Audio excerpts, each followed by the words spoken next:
So probably someone hasn't yet made the Milky Way into a giraffe shape. Not yet. Not yet.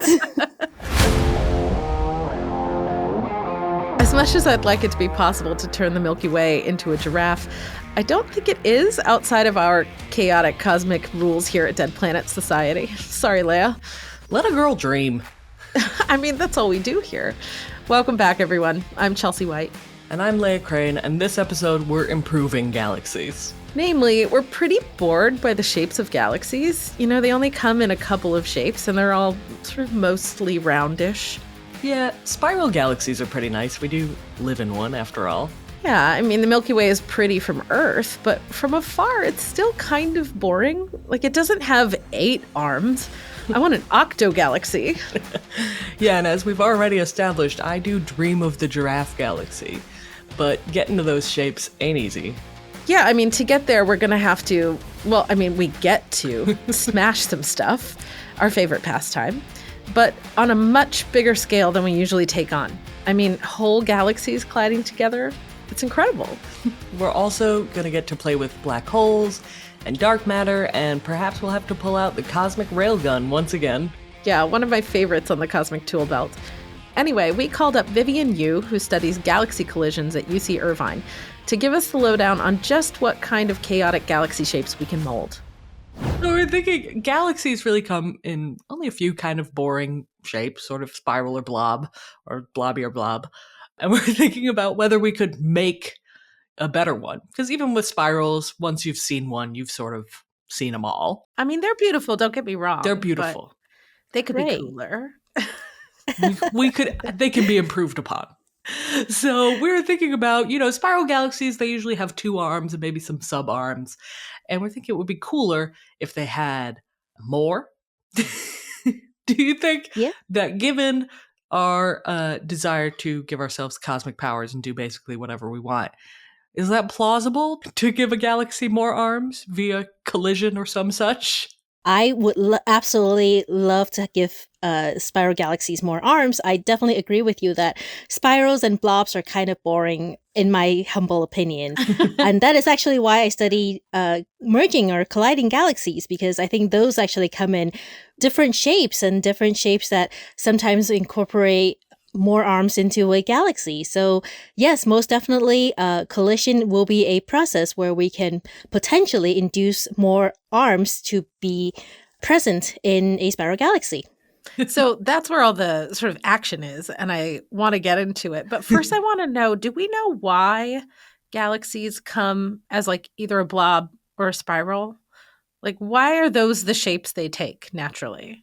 Yes, that's a very good question. So spiral arms and blobs are kind of 2 phases of a galaxy's lifetime, if you want to think about it that way.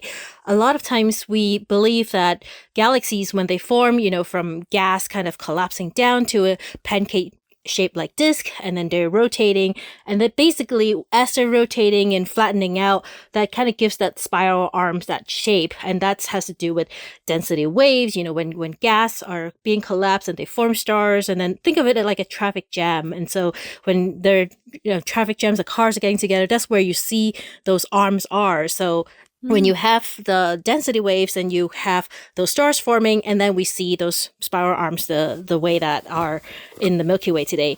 Now, blobs are actually a different type of origin. In fact, we think that they are a later stage of a spiral galaxy if 2 of them happen to merge with each other.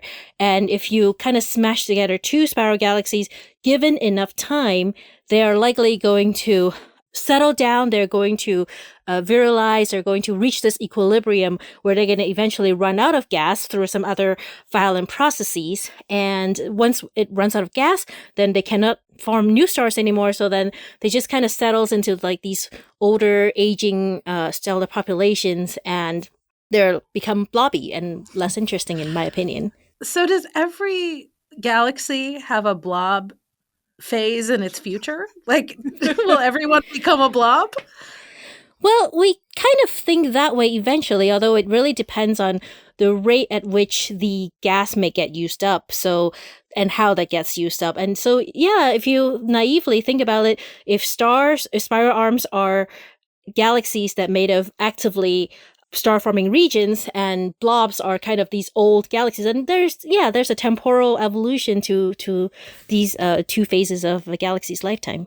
Okay, so it sounds like, just bringing your scholastic knowledge to our practical use, it sounds like mostly if we slam two things together and we don't do it carefully, we're just going to end up with a blob.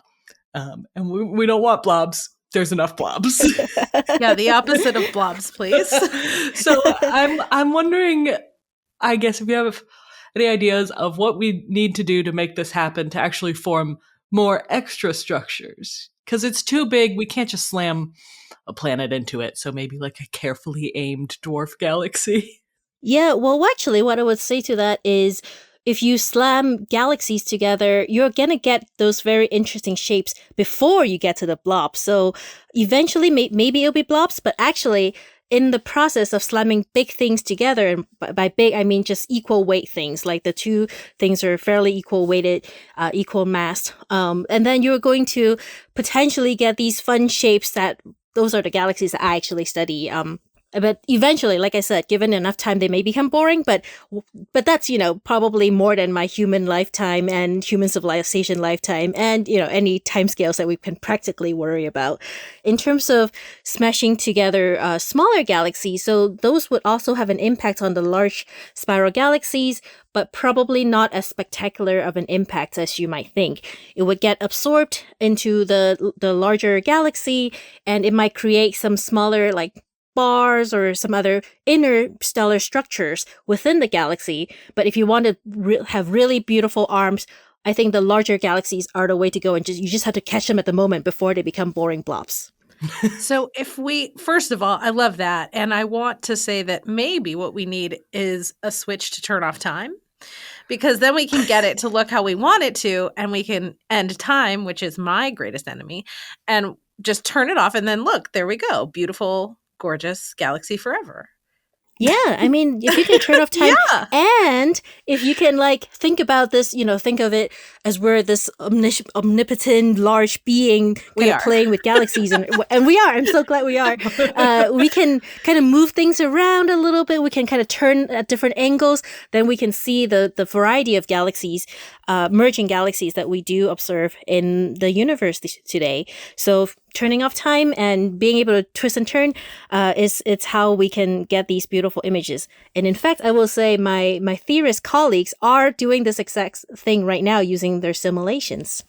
Oh, well, that's fun. I do love that. Yeah, I do sometimes kind of feel like we're children just bashing two blocks together rather than this omnipotent. That's how we learn. Yes, correct. But so even if we didn't have this time switch, I'm wondering, it sounds like if we smash two like relatively large, equal-sized galaxies into each other, we could get, I don't know, sort of like a diamond-shaped pattern, like 4 different arms. Like, could we smash more and more and more and get 8 arms? Could we take the Milky Way and make it an octopus? Yeah, I mean, if you think about 2 spiral galaxies, each with 4 spiral arms, kind of in that symmetric, pretty-looking shape, and you can just have to smash the galaxies together at that right geometry. You can imagine that one is like maybe penetrating through the other in the body, and then therefore all of the arms get distorted.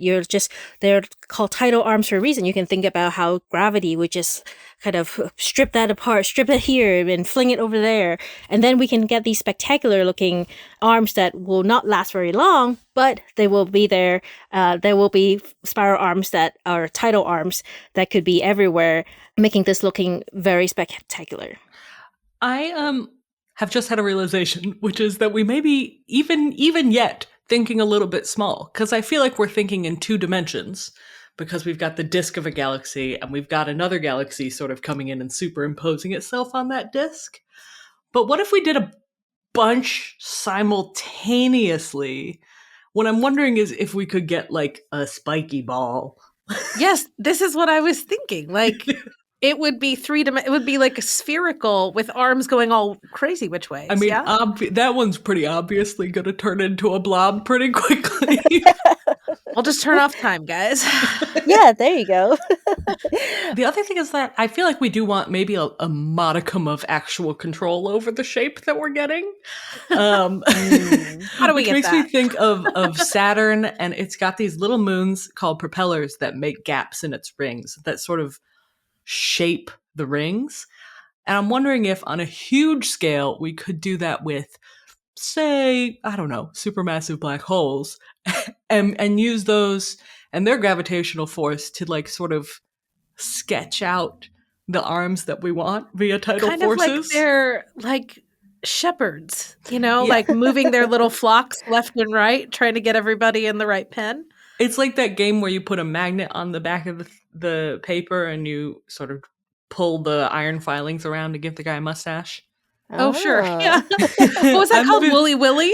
Yeah, Wooly Willy. I'm thinking that, but with gravity, obviously, instead of magnetism. Mm-hmm. Well, that's a fun thought. Yeah, I also wonder, last season, I believe we had a black hole railgun. Ooh. At some point we did. If it wasn't a railgun, it was a t-shirt gun. Yeah. We've been talking about like putting these black holes into orbits, but I wonder if it might be easier to just blast one through and have it carve out a gap, and then as time evolves, that gap will create, arm on either side of it. We could just blast them through the middle of some of the arms. Yeah. To split them. Could we split the arms? Or would they rejoin back together? Yeah, I guess in a way, if it's creating things like shock waves, so I guess this comes back to, how the arms were formed in the first place, that were density waves that are more like, the wave doesn't actually exist, but then as the cars drive along, then they pause, they stop, then they create more waves, and you can see that. So it kind of depends on, when you push out from that black hole, if your shock waves is in that direction, you can there will be some gas, some material that's riding that wave that you can see. And then, eventually I think things are going to settle down, though. Gravity wins after all. So gravity always wins. We're coming for you next, Gravity. Let's do it. I'm just thinking, have we thought of a way to sustainably create octogalaxy? Well, now I'm wondering, we've been talking about clearing out the space where stuff is. And I'm wondering, could we just add matter to what we've got now? Could we, if we had, we could sprinkle it in. We could bring some dump trucks in. I don't know how we get it there, but can you theoretically add matter to a galaxy in a way that it would stay where you put it? Like, if we laid down an extra arm on the Milky Way, would it stay like that for a while? Yeah, I think it's there are less violent ways to add material to a galaxy than a galaxy merger. If you think about how galaxies form in the first place, they are fed by these gas in the filaments in the large scale structure. So there's dark matter forming, and there's gas over density, and then that kind of feeds into the galaxy kind of from these. I kind of imagine it to be like fingers and filaments and the pristineness of all this environment. So in that sense, so you can kind of feed gas into the galaxy without changing its shape. The question is, will it become more arms, or will it become more blobby? Yeah, I can see, there are ways that if we can like use our fingers, stir it a little bit, probably can have more arms that can be sustained. Now we have a special offer for Dead Planet Society listeners. You can get a 10-week digital subscription for $10 or £10, which includes unlimited access to our website and app. To learn more, go to newscientist.com/DPS offer. And if you enjoy our podcast, you might also enjoy my free monthly space newsletter at New Scientist, Launchpad. Check it out at newscientist.com/launchpad. We also have an exciting new event series launching in the US. Join us in New York City on June 22nd for a full-day masterclass exploring cutting-edge research on the mind and consciousness. You'll hear 6 talks from leading neuroscientists and philosophers about some of the biggest questions out there. When does consciousness begin? How does our brain create conscious perception? And what role do dreams play in our conscious experience? To learn more, visit newscientist.com/New York Mind. Now I have another idea. As you said, Keep them coming. well, you said dark matter, and Uh-oh. I'm wondering if we can create some kind of scaffolding out of dark matter to like attract more dust and stuff that won't get in the way of what we're looking at. I don't know if this is what you're asking, but in my mind, I'm thinking, could we sculpt it carefully out of regular and dark matter so that even if it is a blob, we can't see that That's it's a blob? what I'm saying. Yeah. Can it be the spot that we aren't looking at so that no matter what, we are seeing octogalaxy? Yeah, like one of those etchings in glass. Yeah. Yeah, well, I mean, let me think. So each of these big galaxies, they do have dark matter, and we have detected them. We know they're there. They're there to, kind of sustain the rotation and of the stars that we see. If you can sculpt the dark matter carefully in such a way that it sustain the shape you want, I mean, why not? Again, you might have to turn off that time switch before, gravity and physics takes over. But if you can shape the dark matter in such a way, they could basically act as the gravity that's holding things in place until things virialize and evolve the way that we've been revolving. Okay, so I'm kind of picturing it like a pizza pie. And if you were to cut into 8 pieces, you'd have these 8 triangular shaped pieces. And then there's the lines. I'm thinking that the dark matter, if we could put it into pizza pie slice shapes and like plop it on top of a galaxy, then the lines between those pizza pie shapes would just be the gas. Is there any way that would happen, or would it all just like crunch right back down into something blobby? I think you have a problem with the dark matter interaction, because the dark matter isn't going to interact with the regular matter. So it's not going to Right. force the regular matter to not be in the slices. Right. What a waste. Come on, dark matter. Why can't you do anything useful? Marginally useful. I mean, Does make fine. galaxies happen. It does in the make first the place. universe. Okay, fine. We do live in one of Gravity. those for now. Yeah, I think that's the problem with because I was picturing like an aerogel and you could put something non-transparent inside it. But the dark matter not interacting with regular matter makes everything really hard. Yeah. Although, I'm back to black holes. I'm always back to black holes. They're so Sorry. useful. Because trying to think of something that, in fact, we cannot see and does interact with regular matter. Mm-hmm. Because if I could put 100 million black holes and have those instead of dark matter being the scaffold, that seems like it could work. But where are you? Okay, first of all, where are we getting those? Second of all, are they not just going to join together and become monsters? Cosmic monsters? Not if they're in stable orbits. Okay, well, this is 100 million body problem. Like, I don't know how we solve that. Well, actually, it's probably harder to merge black holes than you might think. And that's partially why we're having trouble, at least up until now, to see these really closely separated black holes or supermassive black holes. And it's because that supermassive black holes, they are in these orbits that when they kind of go towards each other, there's still dynamical friction that's trying to keep them apart.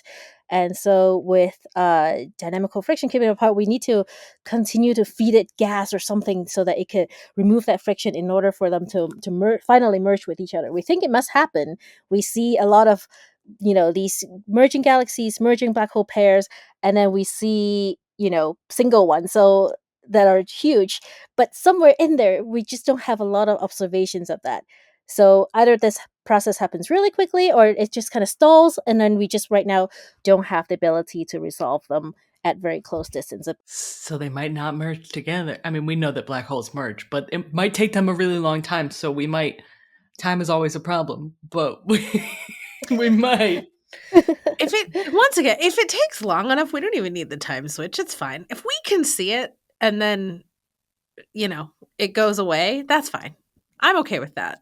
Okay. Yeah. I wonder if the real problem would be the black holes just eating the whole galaxy. Yeah, that would take some time too. So, it just depends on which part you want to go faster, which one's slower for you to see what you want to see. Eventually, we're going to end up with one super duper massive black hole, which is what astronomers will name it. Yes, correct.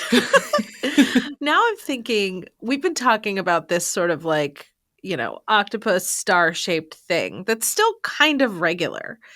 But what if we have this power to like basically graffiti the universe? Could we make it say DPS, like Dead Planet Society? Like, is there any? Why is your first instinct advertisement? I'm like, I want to make a big triangle.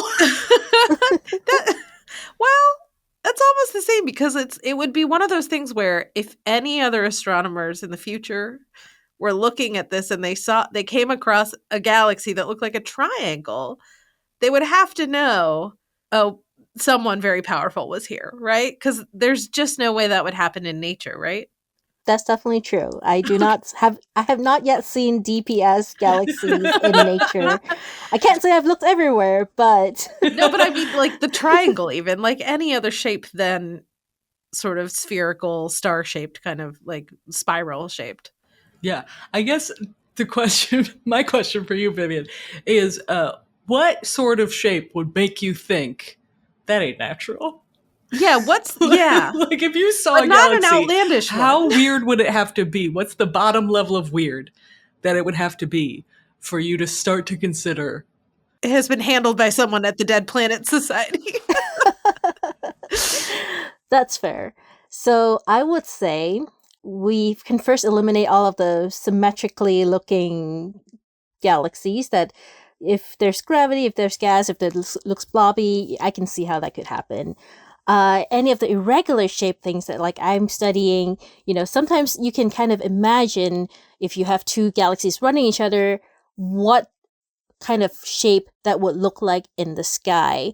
And like I said, if we did our theorist simulation magic and we can turn it around so there are a lot of arms we could see, but then you might see it from different angles. So all of those would probably still be within my expectations.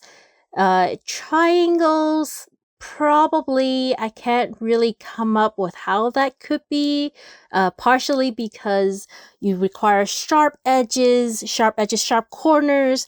I don't see how you can get that kind of sharp corners. So that might be a red flag. Biggest red flag in all of history. Assuming that there's nothing wrong with your optics and your telescope to begin with. That might be the first instinct, isn't it? Something smudged it. That's right. Or if you have that triangle and if it's empty inside, if it's just like an outline, that would be really weird. I don't see, yes, I talked about, supermassive black holes clearing out the inside, but to clear out the inside, but not in a symmetric, spherical kind of way, again, that would also be weird. So is this the best way, once we have this power and figure out how to do it, to alert the rest of the universe that we're here? Like, is this probably a really good way to say, because a galaxy's so big that people very far away could see it, aliens, whatever's out there. So it just seems like a really huge signpost, like, humans were here, we did this. I wouldn't want to leave that signpost. I mean, fair enough. That's an argument to be had. That's my first thought too. But also, you might have to worry about the angle, the viewing angle from other galaxies. So if we made the DPS kind of 2D, but then it happens such that these aliens are in a galaxy that's viewing us from an etch-on thing, all they would see is just a line. And they'll be like, oh, it's a line. Okay, it's weird, but it's not that weird. We don't have any indication that there's any intelligent beings in that side of the sector of the galaxy. So we might have to think about something that would make it a little bit more stand out so that we have better chances of telling people where we are, not dependent on viewing angle. So my other idea of a 3D portrait of a giraffe may be better. I think from any angle that would raise some flags for all astronomers across the cosmos. Like, who put a sticker on my telescope? Nobody. Just a smudge. I'm imagining looking at an irregular blobby galaxy and slowly being like, huh. Yeah. What is that? Hey guys. Does this look a little bit like a giraffe to you? That's right. That's right. It has a bit better resolution because if you just have the neck and the body part, then people will be like, oh, that's just two galaxies smashing into each other. But if you see the legs that's coming out of the body, ooh, that's becoming weird. That little tail, that's definitely a giveaway. Definitely. So I'm wondering if, going back to the less outlandish shapes, even if we could give our galaxy, the Milky Way, extra arms, it's got 8 arms, we did it. Would we notice anything from Earth? Would there be different stars in the sky for the average person or for an astronomer? I mean, like, what would we know about that from here?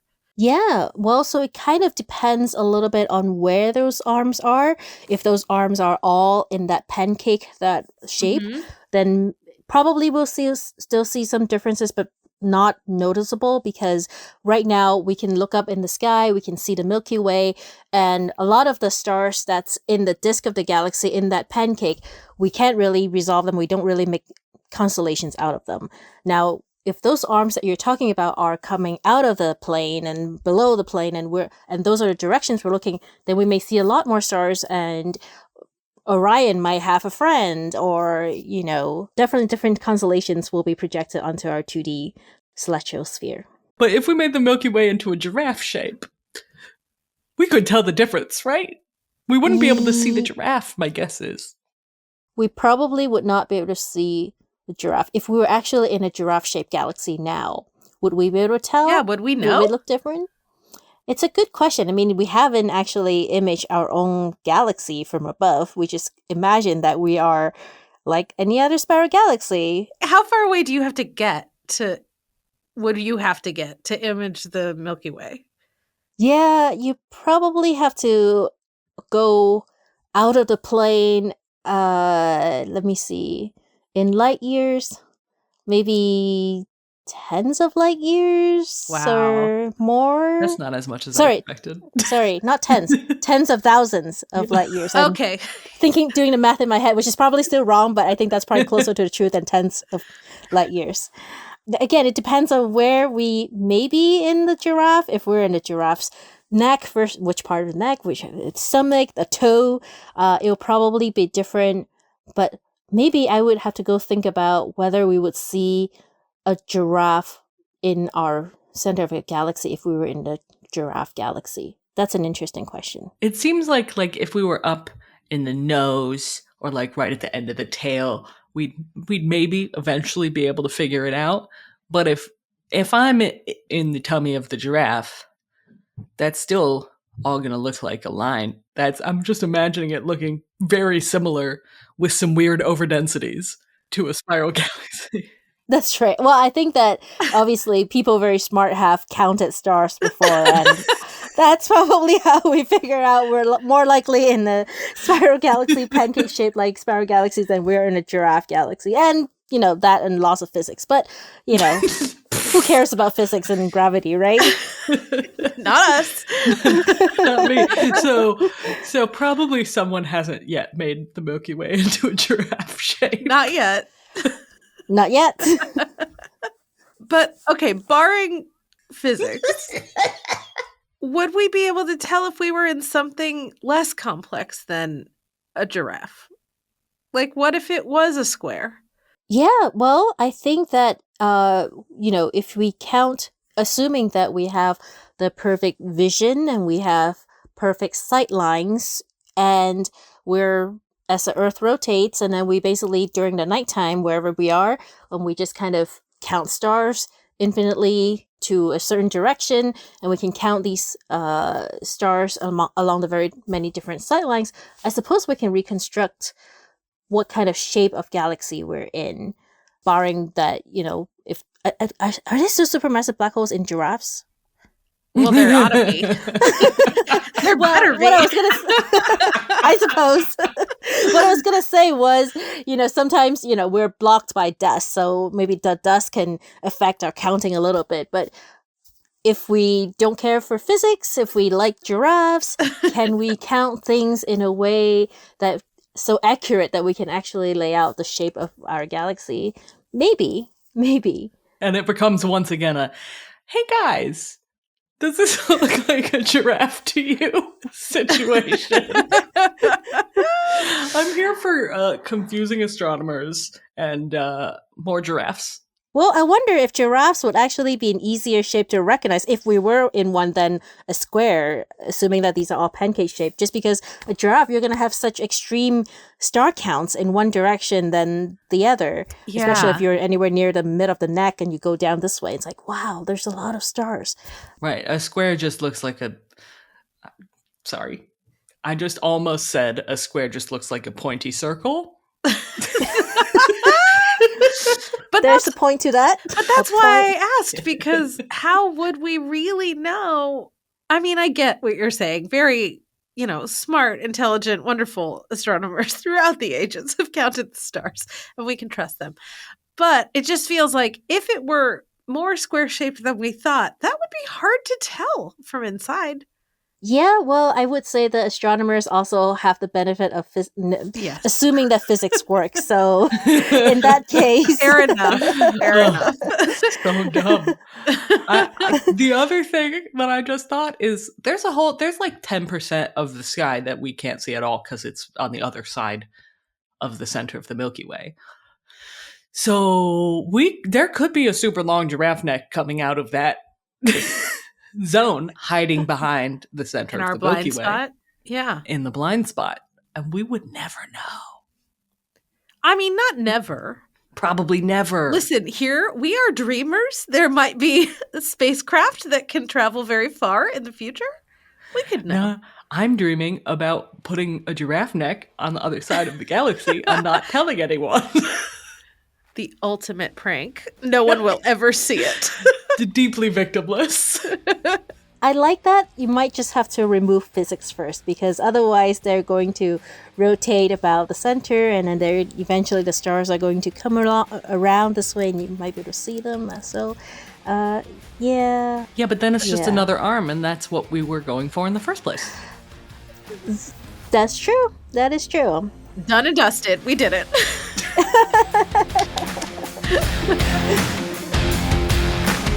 God, I love giraffes. Thanks for joining us for Dead Planet Society. If you want to catch up on previous episodes, head over to newscientist.com/deadplanets. And this season, we got a lot of great stuff coming up for you, so look forward to new episodes every other Tuesday on the New Scientist feed. And if anyone out there has a cosmic object you want us to figure out how to destroy, let us know, and it could be featured in a later episode of the podcast. Our email is deadplanets@newscientist.com. Bye. Bye. To be clear, I am firmly against advertising in the night sky. I'd like that on the record, please. I'm sure you are.